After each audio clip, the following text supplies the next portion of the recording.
የሚገርመው ነገር ጣሊያንን እየመራ የመጣው መረጃም ታሪክ በጣም የምታነቡ ታውቁታላችሁ። ለእንትን ተብለው ዝም ያልናቸው ሙስሊሙም አብሮ ተዋግቶ አብሮ ተቀብሯል ምናምን ነገር ተረት ተረት።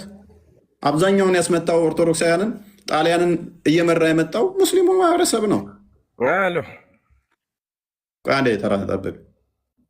መረጃ ሲሰጡ ጣሊያን ታርጋ የመጣችሁ ሙስሊሞችን ነው። ማስረጃ ያለኝ አንዴ ተረጋጋ። ቆይ ማስረጃን ታወጣለህ። ስለዚህ ግን አሁን ቅይር ነው ብለው አድዋ አክባሪ ሁሉ እኛ ተበድለናል። ያኔ እንደውም የታሪክ ምሁራን ትጠየቁበታላችሁ። በእነዚህ አይነት ነገር ላይ ጻፉ፣ ዝምታን ስበሩ። ጣሊያንን ማን ነበር ሲደግፋት የነበረው? አንዋር መስጊድ እንዴት ነው የተሰራው?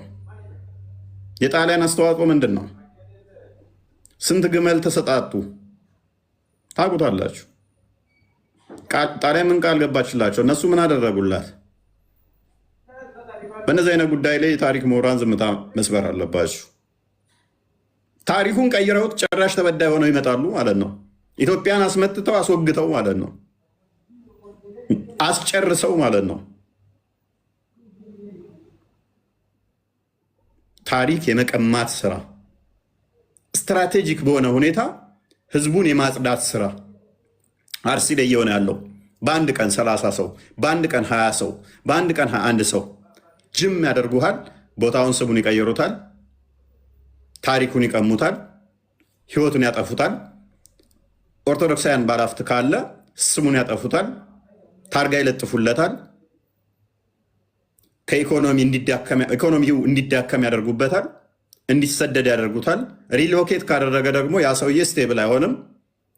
እንደገና ሳይኮሎጂካል ዋርፌር ይከፍቱበታል። ፍራቻ እንዲሰማ ያደርጉታል። ያሸማቅቁታል። ኦልዌይስ የእነሱ ደጋፊ፣ የእነሱ ባሪያ፣ የእነሱ ጥገኛ፣ የእነሱ ተለጣፊ እንዲሆን ያደርጉታል። ስበሩ ይህንን ፍራቻችሁን። ይህንን መስበር ማችሉ ከሆነ ዋጋ ትከፍላላችሁ እያንዳንዳችሁ። ለሰንበዲ ምንቶ አይደለም ይሄ። አስበው አቅደው አልመው አነጣጥረው ነው እየመጡ ያሉት። የሆነ ሰዓት ትንጫጫለህ፣ ታለቅሳለህ፣ ዝም ትላለህ። የሆነ ቦታ ላይ ሄዳሉ 20-30ውን ጅም አድርገው ይቀየራሉ። አንድ አካባቢ ላይ 30 ሰው ተገደለ ማለት አስበው። አንድ አካባቢ ላይ 30 ወጣትን ካጸዳ ትውልድን ምን ያህል እንትን እያደረጉት እንደሆነ ግልጽ ነው። አሁንም ደንዘናል። መንግስት ተባባሪያቸው ነው። ምንም እናመቻምቸው ነገር የለም። ጊዜው የነሱ ነው። ምንም እናመቻምቸው ነገር የለም። ታሪክ እየቀየሩ ነው። ከዛ በላይ ስነ ልቦናህን እየገደሉ ነው። ከዛ በላይ የምትለጠፉ ከምንም በላይ ጥንቃቄ ያደርጉ። ታሪካችሁ እንዲሰለም ምክንያት የምትሆኑ ጥንቃቄ ያደርጉ።